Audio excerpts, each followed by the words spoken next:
Today we're going to talk about a very basic concept in yoga, the back leg. You can think about the back leg as being an anchor. Mr. Iyengar used to talk about the back leg, and specifically the outer back heel, as being the brain of the pose.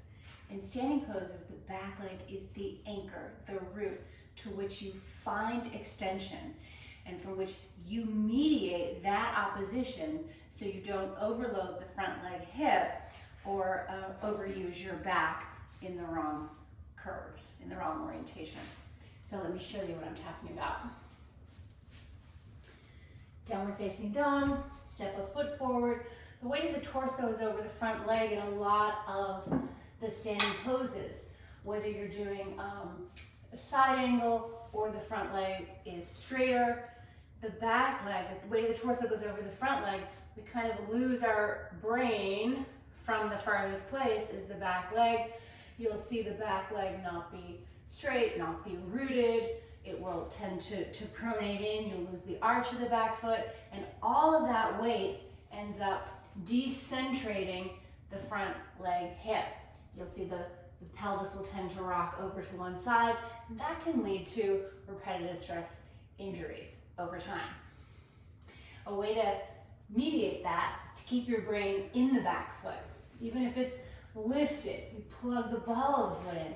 And from that, you can utilize the physics principle of ground reaction force. So by the more you press the ball of the foot into the ground, the more you're going to get this beautiful opposition and length through the spine.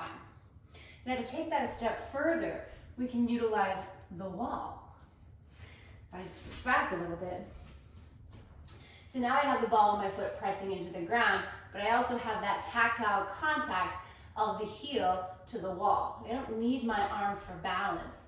You shouldn't need your arms to hold you up when your legs are on the ground.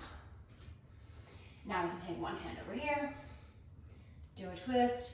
I can even pour more weight into the back leg when I straighten because my pelvis moves more towards my back foot. And then I can do this in more of a warrior foot. So when you have that 45-degree external rotation of the back leg, you still want to keep that hip on its own side. We tend to turn out the leg, we also throw the pelvis away. So by using the wall to really send and keep that contact to, well, I go from here, right, need my hands on the floor, hips are being thrown away, to here. And straighten the leg, and I can really keep bringing my brain to my outer back heel. I'm rooted, and it takes a lot of the pressure off of the right hip, or the front hip, if you're doing it on the other side. Next week, we'll play with that even more. Check that out. And I hope you enjoy this Yoga Therapy Thursday video. Thank you so much.